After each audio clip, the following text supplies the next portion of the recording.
Memory supplier and one of NVIDIA's three best drinking buddies, Micron, has seen an increase in revenue this year of 346% overall. That's for its new earnings, 74% quarter over quarter. And my favorite number of all, its data center revenue growth for 1 year is now 653%. But it's not all so positive. Micron needs your help.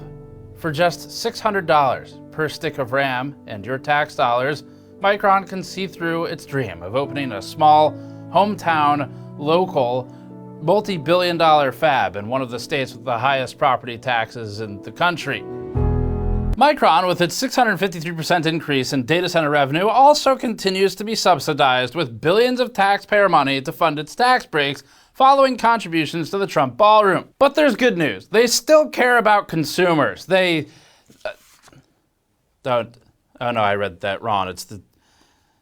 squeezing consumers. They care about making more money from consumers too. I guess if you're one of the Twitter industry analysts who just can't get enough of Micron's DRAM, then you'll be happy too, because Micron has seen now its consumer product operating margin at 86%, up from 15% a year ago, because they weren't making enough money on you already, and they weren't extracting enough tax dollars, so they've increased the margin. Micron also said there's no end in sight for the memory shortage. DRAM and NAND industry demand continues to significantly exceed industry supply.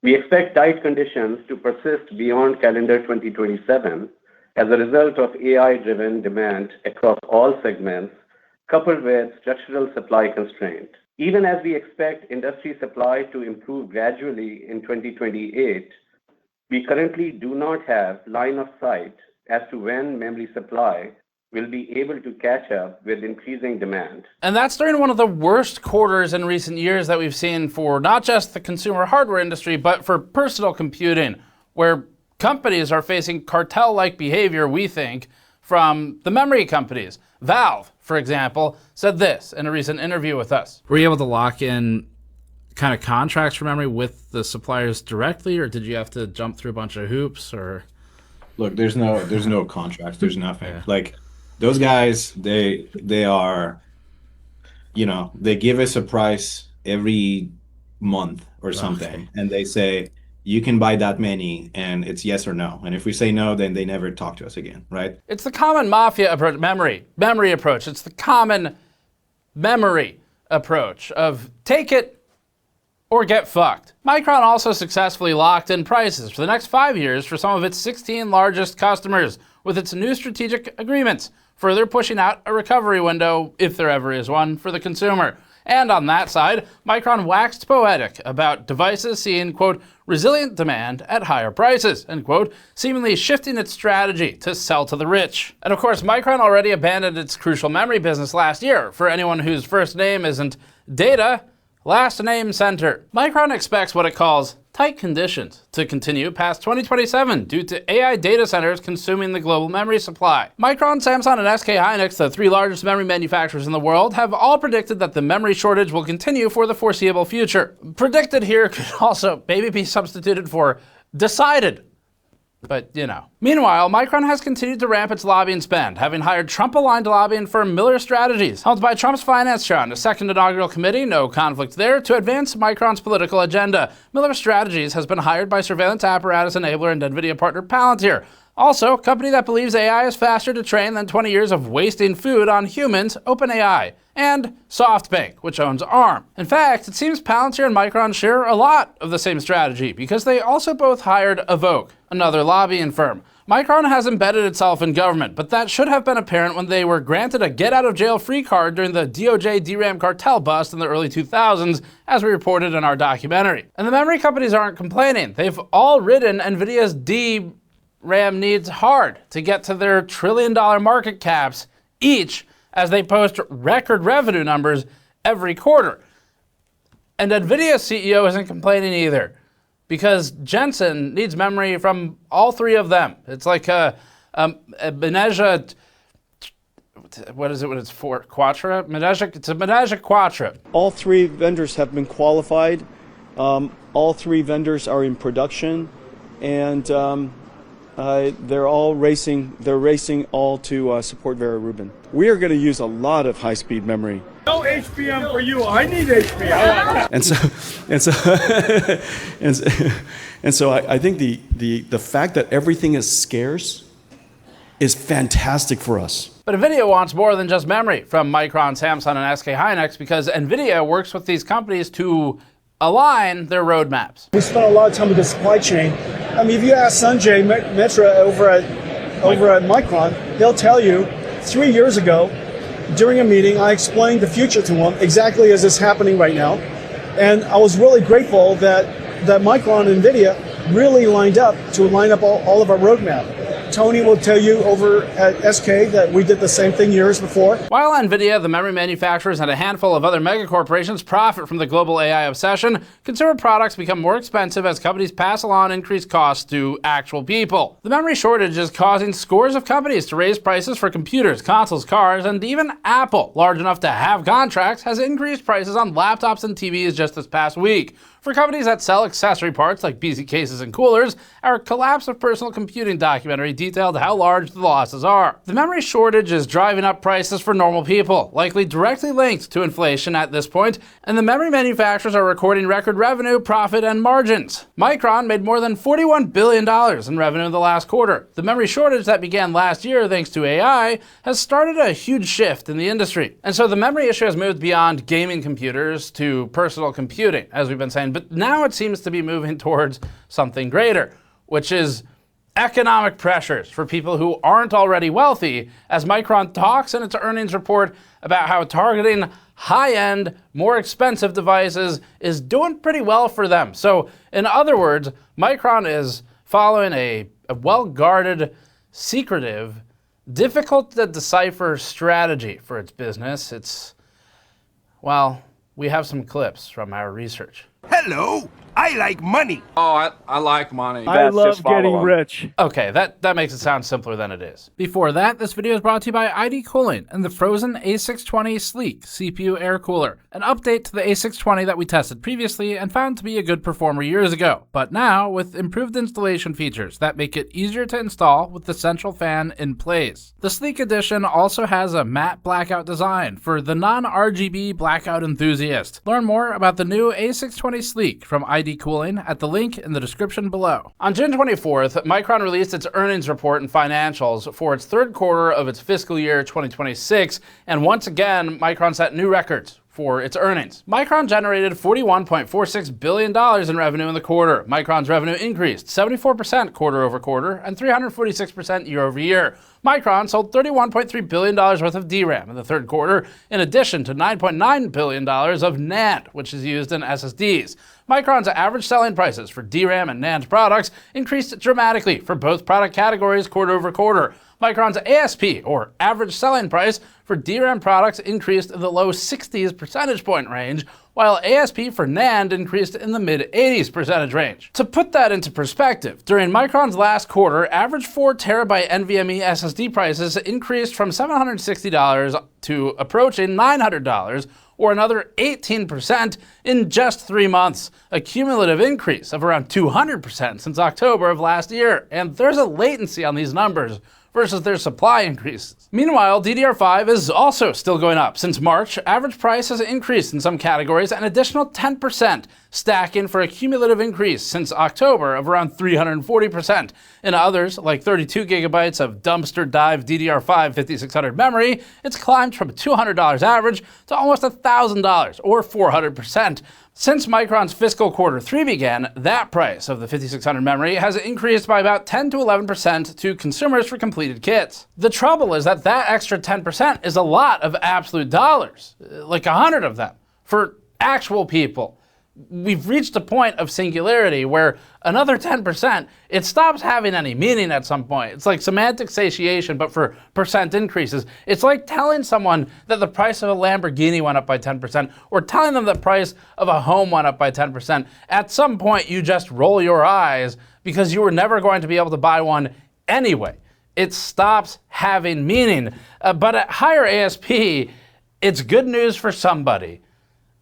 Investors who are, we're sure, very happy to hear about it, which is why Micron was so happy to report the increase in average selling price for consumer products. In its earnings presentation, Micron said that data center DRAM and NAND bit shipments are, quote, expected to more than double from 2 years ago, end quote, and there's no new major supply online. So at least some of that capacity will come from some other category. Additionally, Micron expects, quote, calendar 2026 industry server units to grow high teens %, end quote. Micron said it originally expected on the low side of the double digits for traditional servers. It noted, quote, even stronger growth in servers with AI accelerators, end quote. So business is good, but it's even better when you're pairing your product with GPUs. Who doesn't love making money? Micron's cloud memory business generates the most money for the company. The cloud memory business included memory solutions sold to hyperscalers and includes all HBM, or high bandwidth memory, for all data center customers. And we know where Micron's HBM goes. No HBM for you. I need HBM. Micron's core data center business mixes memory and storage sales. Micron says this business is focused on memory for, quote, mid-tier cloud, enterprise, and OEM data center customers and storage solutions for all data center customers, end quote. Together, the two business units generated more than $25 billion in revenue for Micron in one quarter. Micron's cloud memory business generated $13.7 billion in revenue and grew 307% year over year. Its core data center business made about $11.5 billion and grew 653% year over year, up from $1.5 billion in 2025. So if you feel like the price of goods and inflation is outpacing wages, just remember, why not be Micron and just make infinite money? It's so easy. I don't know why I didn't think of that before. Micron greatly increased its margins at the same time. Micron's cloud memory business had a gross margin of 83%, a massive increase from a year ago. Additionally, Micron's core data center business had a gross margin of 87%, up from 38% year over year. And to keep the pickaxe sales going, NVIDIA needs as much memory from SK Hynix, Samsung, and Micron as it can get. We are going to use a lot of high-speed memory. All three vendors have been qualified. All three vendors are in production, and they're all racing. They're racing all to support Vera Rubin. While Micron caters towards AI, its mobile and client business for consumers also experienced remarkable growth. In the last quarter, this division generated $11.5 billion in revenue, with an operating margin of 86% and a gross margin of 87%. Wow! That is gross. The same business group had a gross margin of 24% and an operating margin of 15% 1 year ago. Of course, 1 year ago, memory prices were still stable. Skip ahead to now, and Micron's mobile and client business revenue grew by 254% year over year and 49% quarter over quarter. This growth happened despite declining shipments in the segment. Micron's earnings presentation stated that its mobile and client business revenue was, quote, up 49% sequentially, driven by higher pricing, partially offset by lower bit shipments, end quote. So again, the average selling price is increasing, but the sort of base level of money generated by the customers who remain after those who can't afford it fall off is high enough to still sustain growth, which seems like it would support further increases in prices. Micron expects this trend to continue. In the presentation, Micron said, quote, PC and smartphone industry revenue is expected to grow despite unit volume declines, reflecting resilient demand for high-end devices at higher prices across end device categories, end quote. Micron calls out demand for high-end PCs and phones, targeting expensive products, but didn't mention affordable devices for filthy casuals and poors. I mean, it's one banana, Michael. What could it cost? $10? You've never actually set foot in a supermarket, have you? I don't have time for this. Micron isn't slowing down. The company forecasts that it would make around $50 billion in the next quarter, with gross margin around 86%. Micron's also locking in companies with long-term commitments and agreements to ensure that it keeps making the billions of dollars that it wants to make, stabilizing the increase in revenue in what previously was a cyclical up and down industry. As part of earnings, Micron announced strategic customer agreements with 16 unnamed companies in the data center, consumer, and automotive markets. These agreements will provide Micron's customers with assurances of supply while ensuring Micron generates steady revenue. These are the big leagues. These aren't small memory module makers like G.Skill, which, like other memory module makers, vColor for example, is struggling to get actual memory supply from the companies that make and sell the memory, as we learned in our interview with G.Skill in the Collapse video we did. And some memory module makers are actually taking out loans to buy memory supply to make the modules because the replacement cost per unit sold is so fucking high right now, which surely is the sign of a very healthy economy. Per Micron, the strategic customer agreements with the 16 large companies would typically have a 5-year period from 2026 to 2030. Automotive partners would have a 3-year agreement. Although Micron didn't name any customers, it said it includes, quote, 4 very large customers and 3 medium-sized customers, end quote. The remaining 11 customers are, as they suggest, smaller and in the automotive industry. Certainly we can assume at least NVIDIA is in the larger of the customers group, which includes 4 of them, maybe Apple in there as well. But these SCAs will generate billions of dollars for Micron. Micron said, quote, when completed, we expect approximately half or more of our company revenue to be under these SCAs, the strategic agreements with customers across end markets, end quote. The agreements represent about 20% of Micron's DRAM supply and a third of its NAND supply, as we understand right now. Read another way, a significant portion of Micron's DRAM and NAND flash supply for SSDs is booked up by hyperscalers for projects like NVIDIA's data center efforts. It is green. Micron said the SCAs are, quote, structured as take or pay agreements with binding commitments to purchase specific volumes over this multi-year term, end quote. Take or pay here typically means that the buyers are obligated to buy the memory supply or pay a penalty. Micron structured these agreements in several ways, depending on the customer. The largest agreements have a pricing band with a ceiling price and a floor price. Micron's customers have more price certainty going forward, and Micron has more reliable revenue. But it's for 16 companies. G-Skill's a nobody, AData, Team Group, probably V-Color, all nobodies on this list. Valve, a nobody. They don't get these agreements from what they've told us on record. These types of agreements, they benefit only the largest of the largest. So typically with memory manufacturers, those agreements will be with, again, companies like NVIDIA, Dell, Apple, maybe Microsoft, companies like that, the very few. Micron plans to keep its high margins as well. Quote, for our SCAs with price bands, the floor price enables a very robust gross margin for Micron, well above our peak quarterly margins in any past cycle, end quote. With these SCAs, Micron's price floor in the AI boom beats its margins from cycles. Micron said 14 of the 16 SCAs will provide at least $100 billion in cumulative revenue. Outlet The Register described it as Micron locking in, quote, historically high memory prices for 5 years, end quote. In an SEC filing, Micron said these agreements, quote, will significantly enhance the durability and predictability of our financial performance, end quote. The memory industry has traditionally been cyclical, with booms followed by busts. So basically, long-term agreements in the memory market, they exist to try to stabilize against the cyclical pattern that you would see in memory over the years. In addition to locking in customers, Micron joined NVIDIA in another interesting manner, which is becoming an investor in AI companies. Gotta keep the circle going. Several days before its earnings, Micron announced a strategic agreement with Anthropic that spanned several initiatives. The agreement was so strategic that Micron strategically used the word strategic 7 strategized times in the strategically short press release strategy. The announcement included 4 parts. Micron and Anthropic would partner to, quote, drive advances in memory and storage performance, energy efficiency, and enhanced token economics in Anthropic's AI infrastructure, end quote. While building on this technical aspect, Micron and Anthropic entered into a supply agreement to support Anthropic's growth.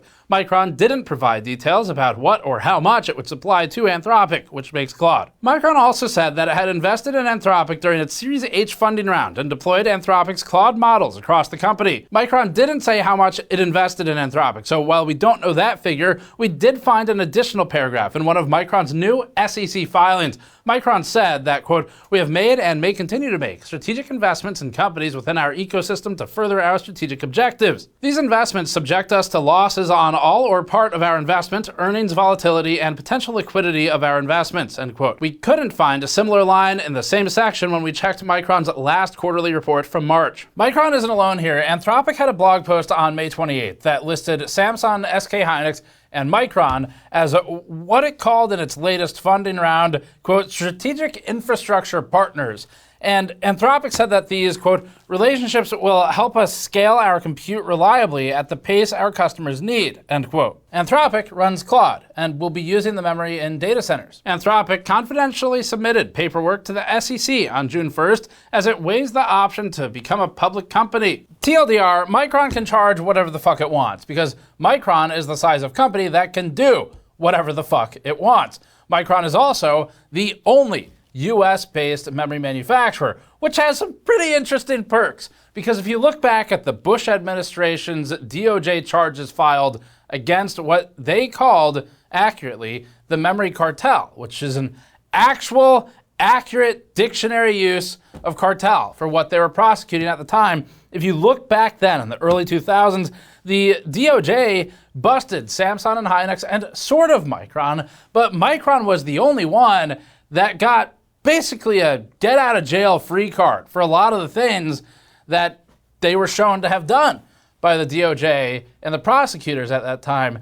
And Micron also just so happens to, as far as we understand it, and as we covered in our DRAM cartel documentary, be sort of a source of information for the US government when prosecuting the DRAM cartel. It wasn't snitches get stitches. It was like snitches get riches. That's because it also rhymes. The non-memory, non-AI side of the consumer electronics industry is in rough shape. The memory manufacturers are all predicting the memory shortage to last long-term for at least several years, and Micron is saying it directly. Micron says that the memory shortage will persist through at least 2027 and actually suggests past that, with its statement about supply conditions remaining, quote, tight beyond calendar 2027, end quote. Micron is investing in new fabs around the world to expand capacity, but it'll take years for that to come online. And as these fabs come online, companies like NVIDIA will continue to expand their capacity needs, because in 2030, it's not like they're gonna have the needs of 2026. They're going to keep increasing. A Vera Rubin server, for example, can have upwards around 2 terabytes of memory if you look at the entire device. That includes the DPU, people often forget, has like another 128 gigabytes of memory on it. So the capacity will increase in step with the fab capacity as in its availability. It's not gonna stay where it is today. It's not guaranteed they're gonna help us. Micron expects its leading edge fab in Idaho to start producing DRAM wafers in the middle of 2027. Doubling down on Idaho, Micron is set to begin a new fab there this year, with the first wafer output, they say, by 2028. Micron's heavily publicly subsidized New York fab is set to provide supply in 2030. Both of these dates are within the new 5-year long-term strategic contracts, though, and that's where we think a lot of that memory is going to end up going, despite being from fabs built with backing from public money, because, as they say, privatize the profits and socialize the losses. Globally, Micron is ramping production of a new facility in India this year and expanding its advanced packaging capabilities in Singapore. Micron is also building more capacity and updating its facilities in Taiwan and Japan. In Micron's Au revoir press release about Crucial, a Micron VP said, quote, the AI-driven growth in the data center has led to a surge in demand for memory and storage. Micron has made the difficult decision to exit the Crucial consumer business in order to improve supply and support for our larger strategic customers in faster growing segments, end quote. Since Micron decided to kill its Crucial products, the company has surpassed $1 trillion in market cap, generated tens of billions of dollars in additional revenue, established a consistent revenue pipeline with pricing agreements, and become an investor in at least one AI company. We don't think the memory shortage will be over soon, but don't listen to us. The companies that actually make the memory are saying the same thing. As far as what you can do with the information, there's not a lot of options, but there are some. And so with something like memory, we don't have a lot of levers we can pull when the memory is unbelievably expensive and personal computing at a high performance level in your home is increasingly becoming out of reach. There are some levers that you can pull, though. So one of them is voting. And not just in big elections, but also indirectly by doing things like going to town council hearings where those people vote on things like data center development, and they'll listen to constituents. And as someone who has been to a lot of town council hearings, I have seen both sides of it. I've seen the side where you go in and there's 100 people who are really well prepared with great information, great opposition to something that one company wants to do, and the council at the end goes, well, this has given us a lot to think about, and then immediately rules in favor of the company and signs off and gives them full approval to do whatever the fuck they want. I've seen that. I've also seen the other side, and recently too, there have been data centers canceled because people showed up in some amount of force to show opposition to it and presented good information and facts, and you might get at the council level some people who aren't corrupt or who are earnest and want to do the right thing, but are not informed on technology or AI or data centers or surveillance. And personally, I'm currently looking at a couple of different council hearings nearby that are going over things like deploying more flock surveillance cameras or going over data center construction. And the reason I'm doing that is because I think I can go in and do my 3-minute speech and hope that someone hears me. And that's not me, Steve Gamers Nexus, that's me, Steve, I live here, right? Like, that's kind of where some of the power comes from at a small scale. That can have a ripple on the memory industry and the impact to consumer hardware pricing, because data centers are the largest at this point driver of memory prices.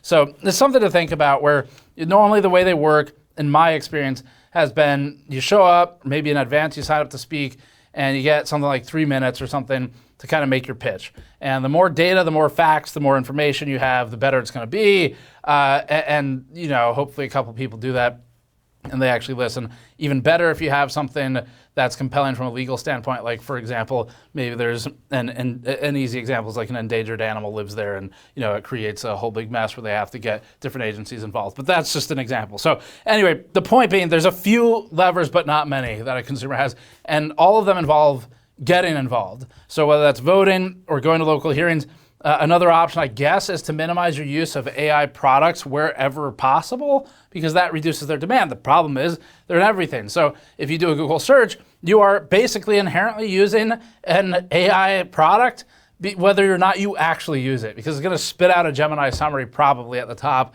YouTube's got its AI slop engine thumbnail generator now for some, or maybe all accounts, I don't know. But trying to minimize the use there is another small thing you can do. And so I guess it boils down to the extent possible, voting with your wallet and voting are really some of the only options, and being involved in local level issues like data center construction, which is a much sort of more isolated, you know, it's like they're coming to your town then, and there's a lot of money that will drive favor towards development of things like that. But there's also just a little bit more power maybe than, say, when you take a step back and you go, I'm just not going to buy computer memory and build a new computer because I can't afford it. Like, that's not going to punish them. You know, it'll protect you, I guess, from getting ripped off. But Micron is going to take that stick of RAM that was reduced from the demand on the consumer side, and they're going to hand it off over here in parts to the server side. So anyway, that's my unscripted exposition, I guess, on there's not a lot we can do, but I do want to, just for people who don't know, I just want to put out there, like, there's a couple things.